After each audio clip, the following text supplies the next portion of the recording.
തങ്ങന്മാരെ കാണുമ്പോ ചില ആളുകൾക്ക് അങ്ങനെയാണല്ലോ, വിഷമങ്ങളും പ്രയാസങ്ങളും ഉള്ള ഉസ്താദുമാരെയും തങ്ങന്മാരെയും കാണുമ്പോ കരച്ചിൽ വരും. ഈ മനുഷ്യൻ ഇങ്ങനെ പൊട്ടി പൊട്ടി ചെറുപ്പക്കാരനാണ്, യുവാവാണ്, അയാളിങ്ങനെ കരയുകയാണ്.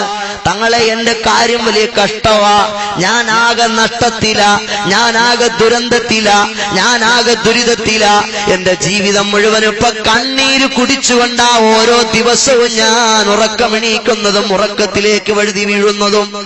എന്താ മോനെ നിന്റെ പ്രശ്നം എന്താടാ, നീ പറഞ്ഞോ. അയാള് പറയാൻ തുടങ്ങി, യുഎഇയിൽ അത്യാവശ്യം നല്ല ബിസിനസ് ഉള്ള ആളാണ് ഞാൻ, എന്റെ പ്രിയപ്പെട്ട ഭാര്യയും 2 ചെറിയ മക്കളും എന്നോടൊപ്പമാണ് യുഎഇയിൽ താമസിച്ചിരുന്നത്. നാട്ടിലേക്ക് എന്റെ ബിസിനസിന്റെ ശൃംഖലകളൊക്കെ അങ്ങനെ വ്യാപിച്ചു തുടങ്ങിയപ്പോൾ യുഎഇയിൽ നിന്നും നാട്ടിലേക്ക് ഞാൻ താമസം മാറ്റാൻ തീരുമാനിച്ചു. 2 ചെറിയ മക്കളെ ഉള്ളത് നാട്ടിലുള്ള സ്കൂളിൽ ഞാൻ ചേർത്തു. ഇപ്പോൾ എന്റെ വീട് അത് ഭംഗിയായ നല്ല ആഡംബര സമ്പന്നമായ വീടാണ്. എന്റെ പ്രിയപ്പെട്ട ഉപ്പ അദ്ദേഹം എനിക്ക് സമ്മാനിച്ച എന്റെ തറവാട്, ആ വീട്ടിലേക്ക് എന്റെ മാതാവിന് പോകാൻ ഇഷ്ടമാണ്. ഞാനങ്ങനെ 2 ചെറിയ മക്കളെ നാട്ടിലെ സ്കൂളിൽ ചേർത്ത് എന്റെ മാതാവും എന്റെ പ്രിയതമയും കൂട്ടി ഞാൻ നാട്ടിൽ വന്ന് താമസമാക്കി. യുഎഇയിൽ ബിസിനസ്സുള്ള ഞാൻ കൃത്യമായി മാസത്തിൽ 2 തവണ എന്റെ വീട്ടിൽ വന്ന് തിരിച്ചു പോകാൻ ശ്രദ്ധിക്കുമായിരുന്നു. ഉമ്മാന്റെ റൂമിലാണ് വീട്ടിലെ ലാൻഡ് ഫോൺ ഇരിക്കുന്നത്.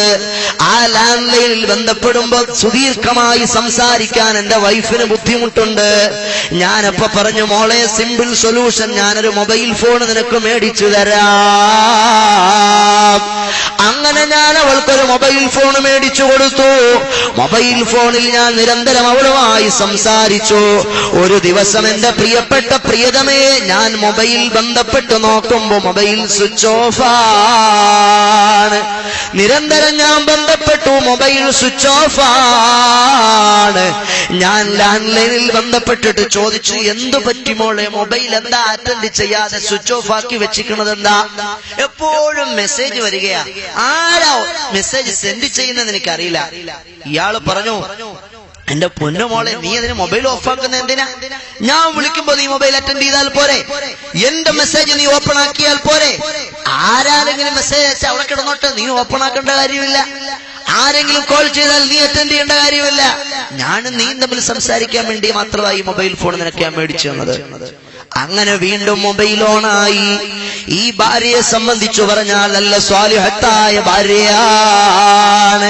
കൃത്യമായി എന്നെ സുബഹി നിസ്കാരത്തിന് വിളിച്ചെഴുന്നേൽപ്പിക്കുന്ന എന്റെ പ്രിയപ്പെട്ട ഭാര്യ, എന്റെ പ്രിയപ്പെട്ട ഉമ്മാനെ സ്വന്തം ഉമ്മാനെക്കാളും സ്നേഹിക്കുന്ന, ശുശ്രൂഷിക്കുന്ന, സേവിക്കുന്ന എന്റെ പ്രിയപ്പെട്ട ഭാര്യ, എന്നെ ആത്മാവിനേക്കാൾ ജീവനേക്കാൾ സ്നേഹിക്കുന്ന എന്റെ പ്രിയപ്പെട്ട ഭാര്യ, എന്റെ ചെറിയ മക്കളെ വളരെ ആത്മാർത്ഥമായി ശുശ്രൂഷിക്കുന്ന എന്റെ പ്രിയപ്പെട്ട ഭാര്യ.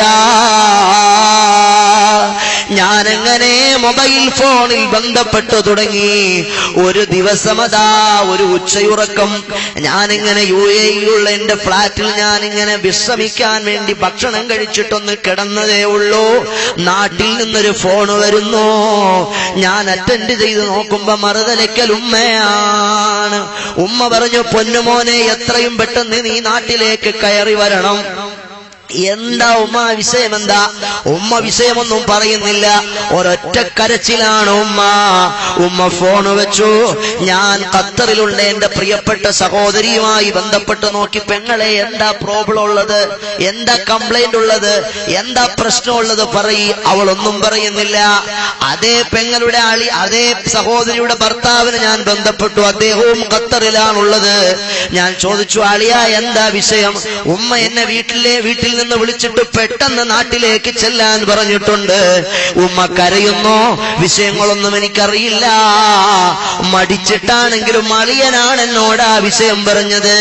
പ്രിയപ്പെട്ട സഹോദര, ആ 2 ചെറിയ മക്കളെ സ്കൂളിൽ പറഞ്ഞേച്ച നിന്റെ പ്രിയപ്പെട്ട ഭാര്യ, നിന്റെ പ്രിയപ്പെട്ട മാതാവ് ബാത്റൂമിൽ കയറുന്ന സമയം നോക്കി ആരുടെയോ കൂടെ എങ്ങോട്ടോ പോയിരിക്കുന്നു. ആരെ സംബന്ധിച്ചാണിത് പറയുന്നത് സഹോദരങ്ങളെ? ദീനിയായ ചിട്ടവട്ടങ്ങളിൽ വളർന്നൊരു പ്രിയപ്പെട്ട പൊന്നുമോളെ പറ്റിയാണ്.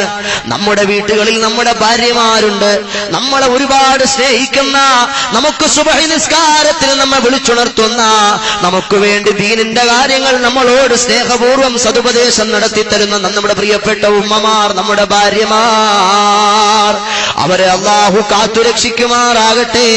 നമ്മൾ ഓരോരുത്തരും വളരെ ഗൗരവപൂർവ്വം ആലോചിക്കേണ്ട വിഷയമാണ്.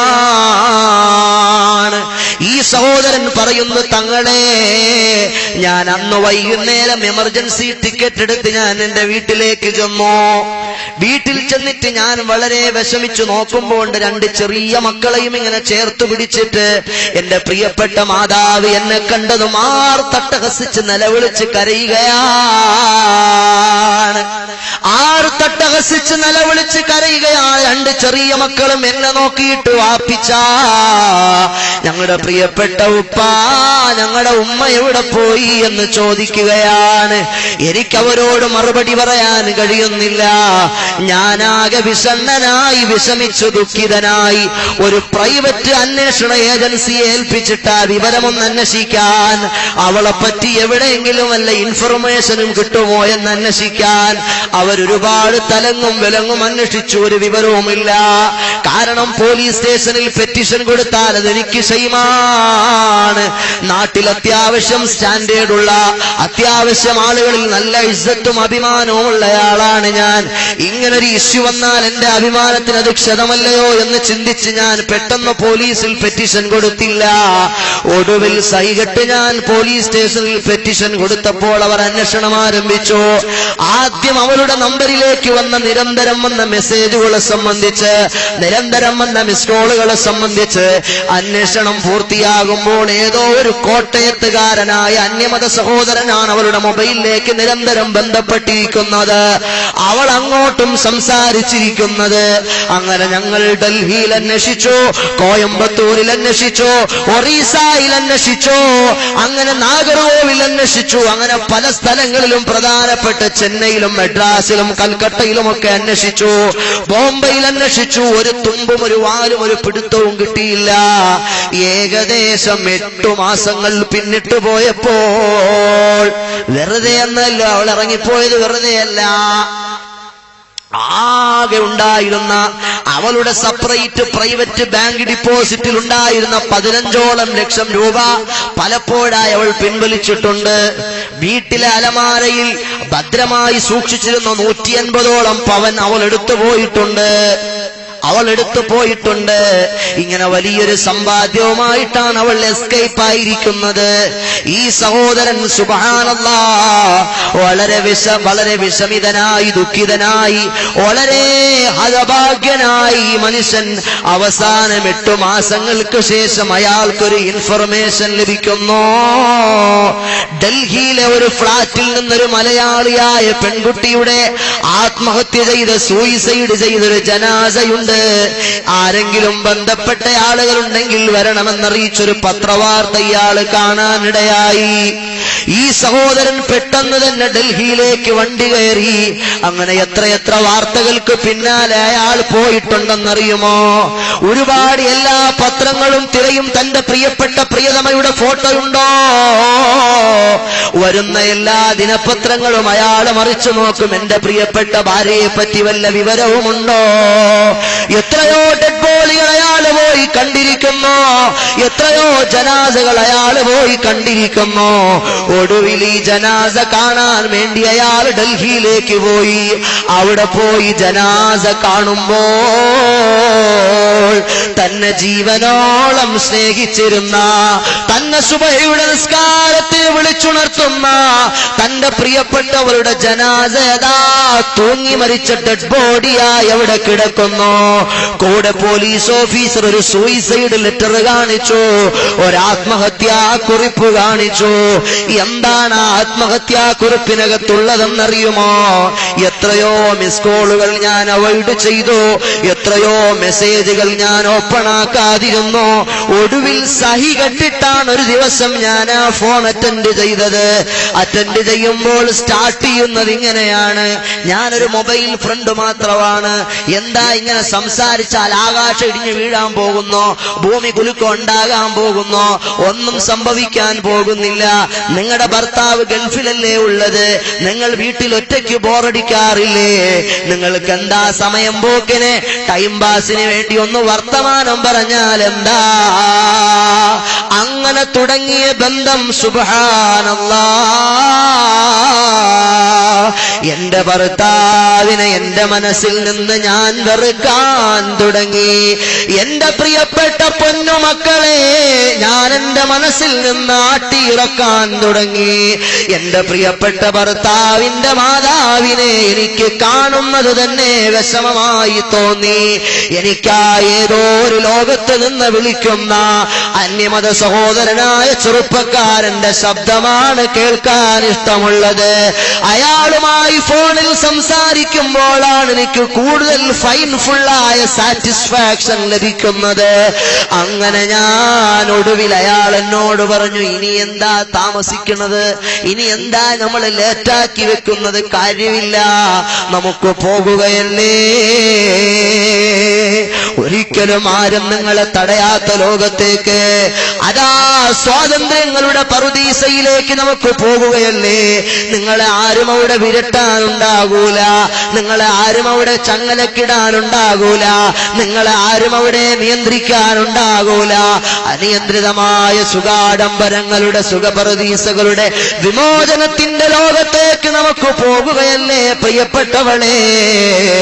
എന്നാ ചെറുപ്പക്കാരൻ എന്നെ വിളിച്ചപ്പോൾ എന്റെ മനസ്സിന്റെ അകത്തളത്തിൽ അതാ സന്തോഷത്തിന്റെയും ആനന്ദത്തിന്റെയും ആനന്ദാതിരേകത്തിന്റെ ആഹ്ലാദാലമാലകൾ ഉയരുകയാണ്.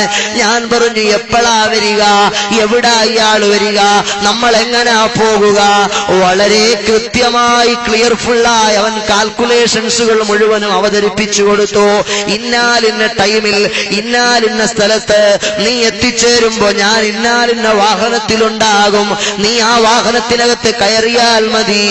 അവര് പറഞ്ഞ പ്രകാരം ഇവളതാ 2 ചെറിയ മക്കളെ, 4 വയസ്സുള്ള 5 വയസ്സുള്ള 2 കുഞ്ഞുമക്കളെ അതാ സ്കൂളിലേക്ക് പറഞ്ഞു വിട്ടിട്ട് പ്രിയപ്പെട്ട ഭർത്താവിന്റെ മാതാവ് ബാത്റൂമിനകത്ത് കയറുന്ന നേരം നോക്കിയിട്ട് ഈ ചെറുപ്പക്കാരിയായ പെണ്ണുങ്ങൾ പണവും സ്വർണവും പെട്ടിയുമെല്ലാം എടുത്തുകൊണ്ടിറങ്ങി പോകുകയാണ്.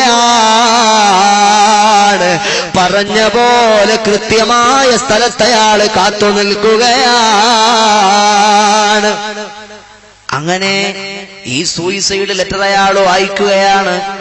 എന്താണ് ഒടുവിൽ വായിച്ചിട്ട് അവസാനം അവൾ അവസാനിപ്പിക്കുന്നത് ഇങ്ങനെയാണ്: എന്റെ പ്രിയപ്പെട്ട ഭർത്താവിനെയും ഉമ്മയെയും കുഞ്ഞുമകനെയും മക്കളെയും എല്ലാം ഉപേക്ഷിച്ച് ഞാൻ പോയി.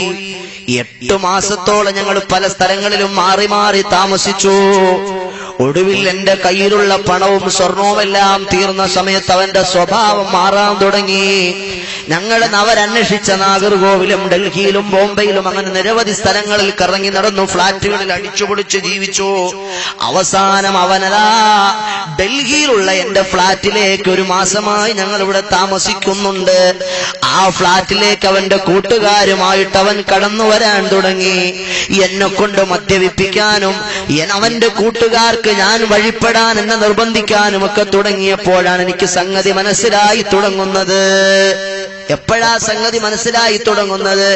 അവളെ കൊണ്ട് മദ്യം കുടിപ്പിക്കാൻ തുടങ്ങിയപ്പോഴും അവളെ അവന്റെ കാമുകൻ അന്യ ആണുങ്ങൾക്ക് കാഴ്ച വെക്കാൻ തുടങ്ങി എന്നവൾക്ക് ബോധ്യപ്പെടുമ്പോഴാണ് എനിക്ക് സംഗതിയൊക്കെ ബോധ്യപ്പെട്ടു തുടങ്ങിയെന്ന് അവൾ പറയുകയാണ് ആ കത്തിനകത്ത്.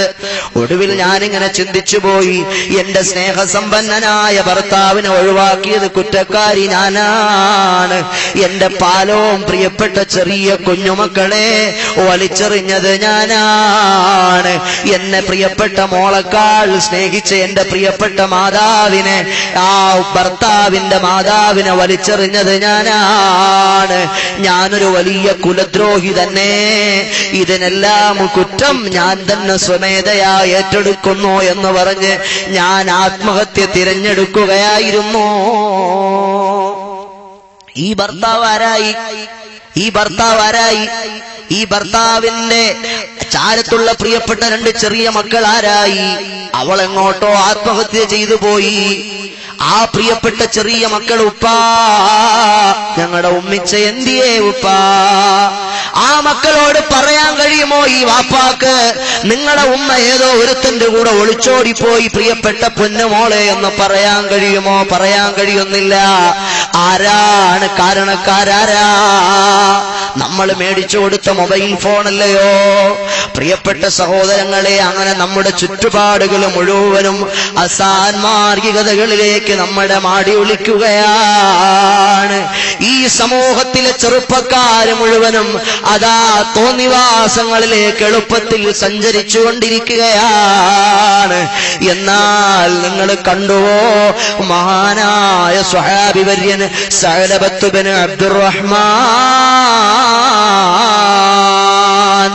ആരാണ് സഅലബത്ത് ബിൻ അബ്ദുറഹ്മാൻ?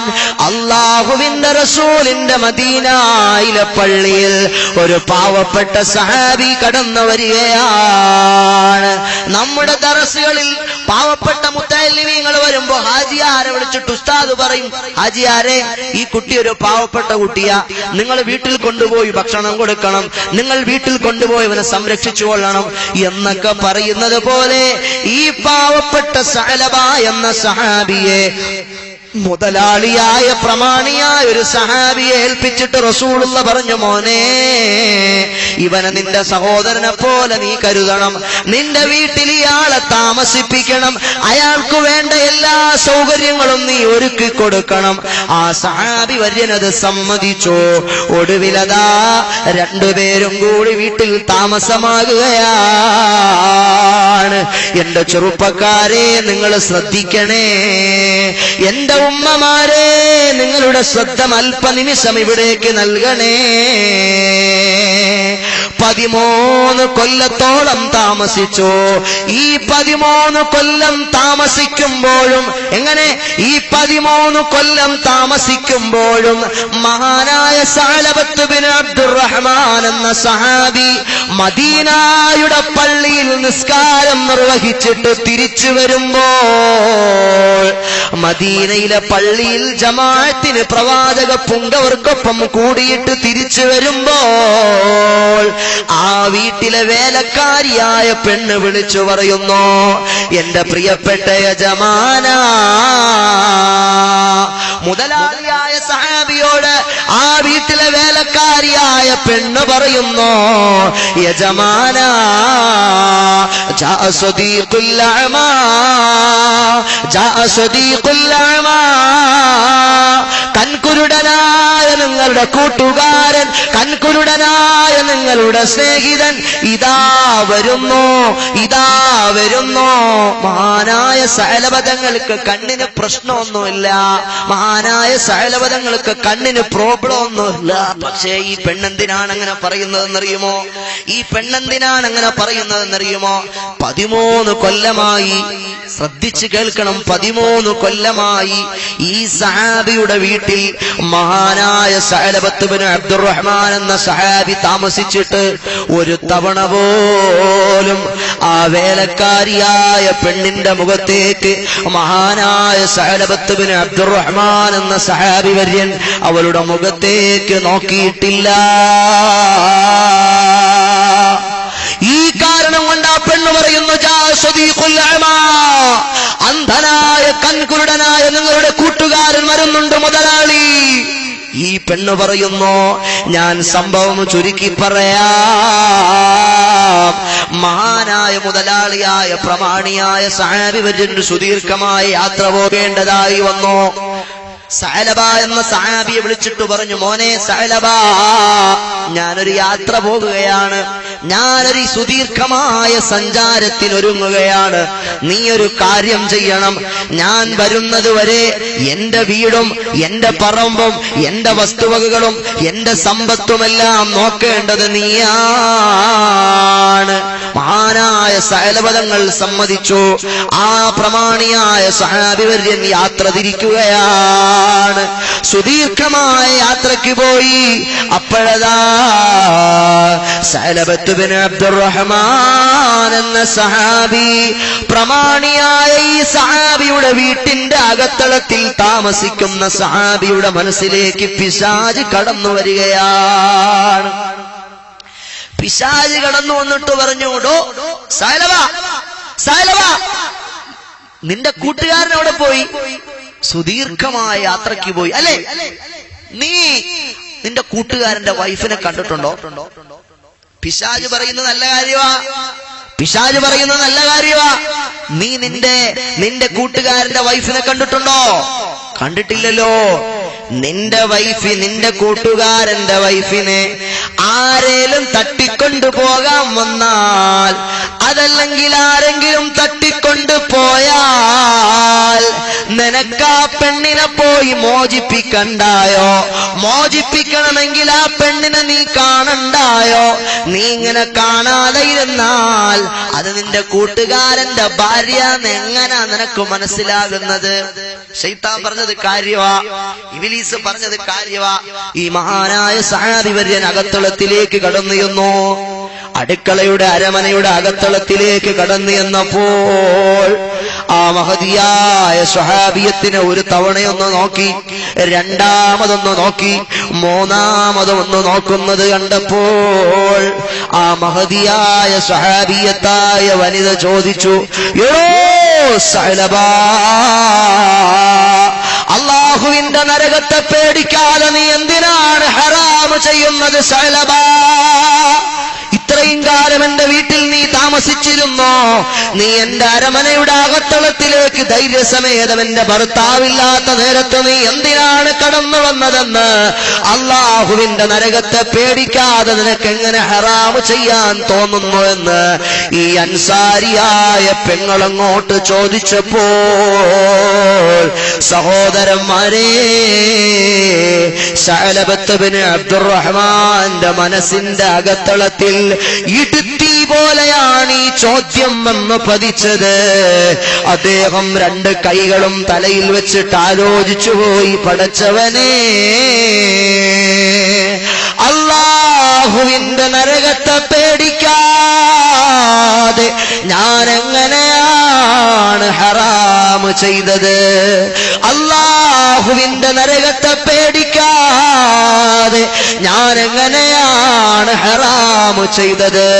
ഈ മനുഷ്യൻ ഇങ്ങനെ ആലോചിച്ചാലോചിച്ച് വിരളി പൂണ്ടുകയാണ്. ഞാൻ ഈ ചെയ്തത് മദീനയിലെ നബി അറിയുമോ? ഞാൻ ഈ ചെയ്തത് എന്റെ റസൂലുള്ള അറിയുമോ? അയാൾ ഇറങ്ങി ഓടുകയാണ്.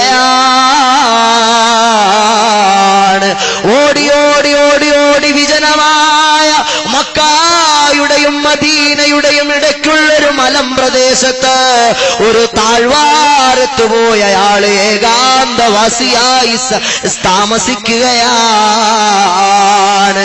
ദിവസങ്ങൾ പിന്നിട്ടുപോയി. ഏകദേശം 40ഓളം ദിവസങ്ങൾ പിന്നിട്ടു പോകുമ്പോൾ മറ്റേ സഹാബി വര്യൻ യാത്ര കഴിഞ്ഞ് തിരിച്ചു വന്നു. യാത്ര കഴിഞ്ഞ് തിരിച്ചു വന്നപ്പോൾ എല്ലാ യാത്രക്കാരെയും സ്വീകരിക്കാൻ അതിർത്തിയിൽ ആളുകളുണ്ട്. ഇദ്ദേഹത്തെ സ്വീകരിക്കാൻ സഅലബത്ത് ബിൻ അബ്ദുറഹ്മാൻ എന്ന സഹാബി വന്നിട്ടില്ല. അദ്ദേഹം ആലോചിച്ചു, എല്ലാരും വന്നല്ലോ, എന്തേ എന്റെ സഅലബ വരാത്തത്? അയാൾ എവിടെ പോയി? എന്തുകൊണ്ടാ അയാൾ വരാത്തത് എന്നിങ്ങനെ ചിന്തിച്ച് വീട്ടിലേക്ക് കടന്നു ചെന്നു. വീട്ടിലേക്ക് ചെല്ലുമ്പോ ഭാര്യ വിഷയങ്ങളൊക്കെ ഇങ്ങനെ അവതരിപ്പിച്ചു കൊടുത്തു. ആ നേരത്തെ അദ്ദേഹം നേരെ റസൂലുള്ളാഹിന്റെ ചാരത്തേക്ക് ചെന്ന് വിവരം പറഞ്ഞു. മഹാനായ റസൂലുള്ളാഹി സ്വല്ലല്ലാഹു അലൈഹി വസല്ലമ തങ്ങൾ ഉമറുൽ ഫാറൂഖ് തങ്ങളെയും സൽമാനുൽ ഫാരിസി തങ്ങളെയും വിളിച്ചിട്ട് പറഞ്ഞു, നിങ്ങൾ സഅലബത്ത് ബിൻ അബ്ദുറഹ്മാനെ അന്വേഷിക്കണേ.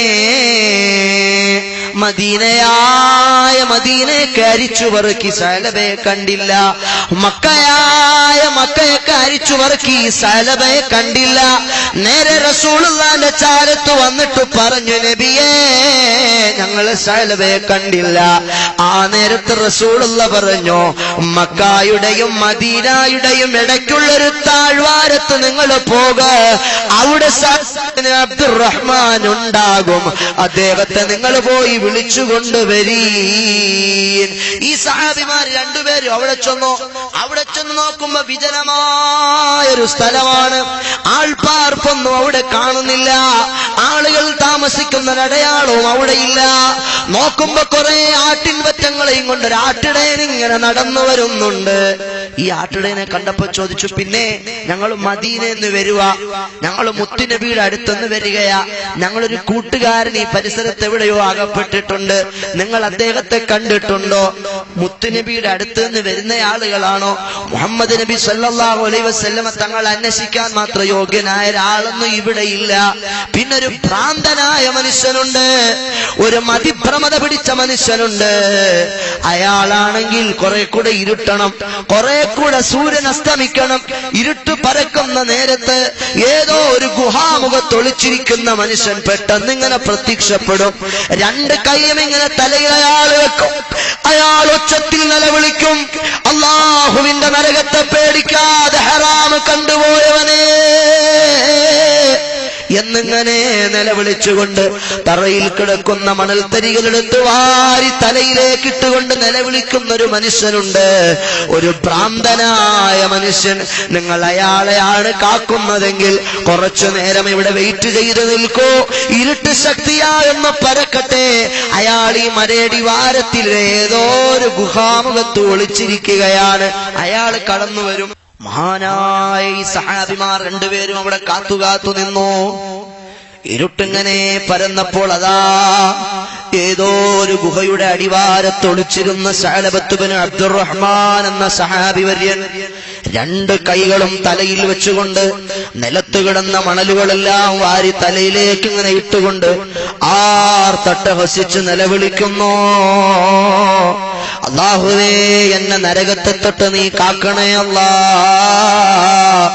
നിന്റെ നരകത്തെ പേടിക്കാതെ ഞാനൊരു ഹറാമ് ചെയ്തു പോയി അല്ലാ.